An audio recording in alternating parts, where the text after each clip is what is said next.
இன்னைக்கு சின்ன மருமகளில் தமிழ்ச்செல்வி சீக்கிரம் ரெடி ஆனது போதும், வளகாப்புக்கு எல்லாரும் வேற வந்துட்டாகா, எல்லாரும் வீட்டுக்கு விருந்தாளிகள்லாம் வர ஆரம்பிச்சிட்டாங்க, சீக்கிரம் வர சொல்லுங்க, பூஜை ஆரம்பிச்சிருவோம் அப்படின்னு சொல்லவும் இதை கேட்ட தமிழோட அம்மா சரிங்க சம்மதி, இந்த உடனே போய் கூட்டிகிட்டு வரேன், இந்தா போகிறேன் அப்படின்ட்டு சொல்லிட்டு சீக்கிரம் போகிறாங்க.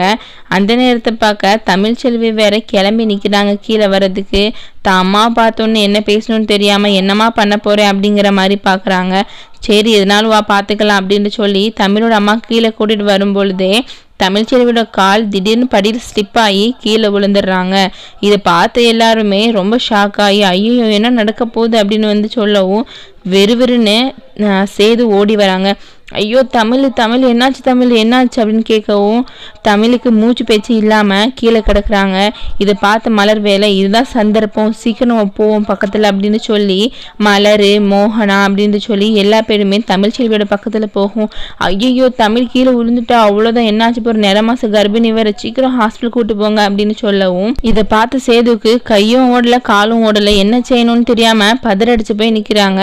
அந்த நேரத்தில் அம்மாச்சி ஐயோ அதுக்காக தான் நான் இந்த மாதிரி அசம்பாவிதம் நம்ம வீட்டு வாரிசுக்கு நடக்கக்கூடாதுங்கிறதுக்காக தானே நான் இந்த பரிகாரத்தவே செஞ்சேன், செய்யும் போது இந்த மாதிரி ஒரு பிரச்சனை வரும் நான் எதிர்பார்க்கவே இல்லை, ஐயோ பாவம் என் வீட்டு வாரிசு, சீக்கிரம் காப்பாத்துங்க, சீக்கிரம் இல்லை ஹாஸ்பிட்டல் கூட்டு போங்க அப்படின்ட்டு அம்மாச்சி வேற ஒரு பக்கம் நின்று அழுதுட்டு இருக்கேன்.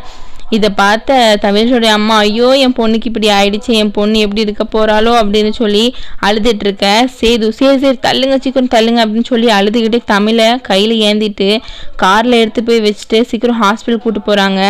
ஹாஸ்பிட்டல் கூட்டு போன இடத்துல நம்ம பார்த்தோம்னா அதே டாக்டர் தமிழ்ச்செல்விக்கு சப்போர்ட் பண்ணுற மாதிரியே பேசுகிறாரு. அப்போ பார்க்க டாக்டர் வேற ஐயோ நிறமாசு கர்ப்பிணிக்கு ஏன் இப்படி ஆச்சு, எப்படி விழுந்தாங்க, என்னாச்சு அப்படின்னு செய்துக்கிட்டு கேட்கவும் இல்லை டாக்டரே படியிலேருந்து நடந்து வந்துட்டு இருந்தாங்க, திடீர்னு கால் தவறி விழுந்துட்டாங்க அப்படின்னு சொல்லவும் என் பொண்டாட்டியை காப்பாற்றுங்க அப்படின்ட்டு செய்து வேறு அழுகிறாங்க. என் பிள்ளைக்கு ஒன்றும் ஆகாதில்ல, என் பிள்ளைய பார்த்துக்கோங்க, நல்லா பார்த்துக்கோங்க அப்படின்னு செய்தி சொல்லவும் இது பார்த்து டாக்டர் நாங்கள் இப்போதைக்கு எந்த ஒரு பதிலுமே சொல்ல முடியாது, ஃபஸ்ட்டு செக் பண்ணாதான் என்னான்னு தெரியும், புள்ள நல்லா இருக்கா இல்லை தாய் வேணுமா அப்படின்னு என்னான்னு போய் பார்த்தா தான் தெரியும் அப்படின்னு டாக்டர் சொல்லுவோம். சரி உடனே பாருங்க அப்படின்னு சொல்லவும் சேது வேறு நின்று அழுதுட்டு இருக்காங்க.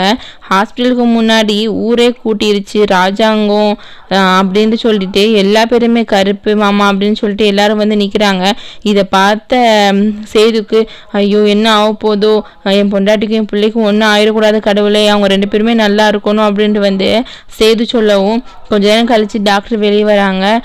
அப்போ சேது ஓடி போய் டாக்டர் என் பொண்டாட்டி என் பிள்ளை எப்படி டாக்டர் இருக்காங்க அப்படின்னு கேட்கவும் இப்போதைக்கு நாங்கள் ஒன்றும் சொல்ல முடியாது, காப்பாற்றுறது ரொம்ப கஷ்டம்தான் அப்படின்னு டாக்டர் சொல்லவும் சேது மனசுடைஞ்சு போய் அப்படியே கீழே உட்காந்துட்டாங்க. இதை பார்த்து ராஜாங்கம் தமிழ்ச்செல்வியோட அம்மா அப்படின்ட்டு எல்லாரும் ஷாக் ஆகி பார்த்துட்டு இருக்காங்க.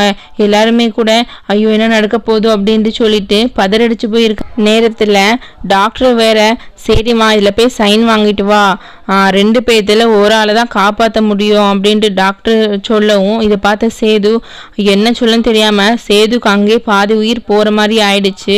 இதை பார்த்த அம்மாச்சி ஐயோ என்ன கடவுளே எங்கள் வீட்டுக்குன்னு என்ன சோதனை நீ கொடுத்துட்ட, என் வாரிசுக்கும் பிரச்சனை, இப்போ இந்த பிள்ளைக்கும் பிரச்சனை, ரெண்டு பேர்த்தையும் காப்பாற்றி எப்படியாவது எங்களுக்கு தந்துரு கடவுளே அப்படின்னு சொல்லிட்டு அம்மாச்சி வேற அழுதுட்டு இருக்க.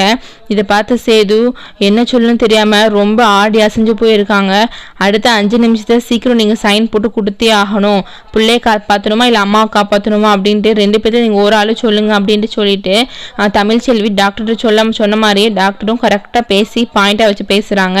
இதை பார்த்த சேது என்ன நடந்தாலும் பரவாயில்ல, எனக்கு என் பொண்டாட்டி தான் முக்கியம், எனக்கு என் தமிழ்ச்செல்வி ரொம்ப முக்கியம் அப்படின்னு சொல்லவும் டாக்டரும் சரி சீக்கிரம் சைன் கொடுத்தாங்க அப்படின்னு சொல்லிட்டு சைன் வாங்கிட்டு யாராவதுக்கு ஒரு ஆளுக்கு ஏதாவது ப்ராப்ளம் வந்தால் எங்களுக்கு தெரியாது அப்படிங்கிற மாதிரி சைன் வாங்கிட்டு போகிறாங்க. அதுக்கப்புறம் தமிழ்ச்செல்வியை பிள்ளைய அபார்ஷன் பண்ணி நல்லா தமிழ்ச்செல்வி இப்போதைக்கு நல்லா இருக்கிற மாதிரி டாக்டர் சொல்லியிருக்காங்க. இதுக்கு மேலே என்ன நடக்க போகுது அப்படிங்கிறத இனிமேல் வரக்கூடிய எபிசோடை வச்சு தெரிந்து கொள்ளலாம். இதோட இந்த எபிசோட் முடிவடைகிறது. மேலும் வீடியோக்களை காண நம் சேனலை சப்ஸ்கிரைப் செய்து கொள்ளவும்.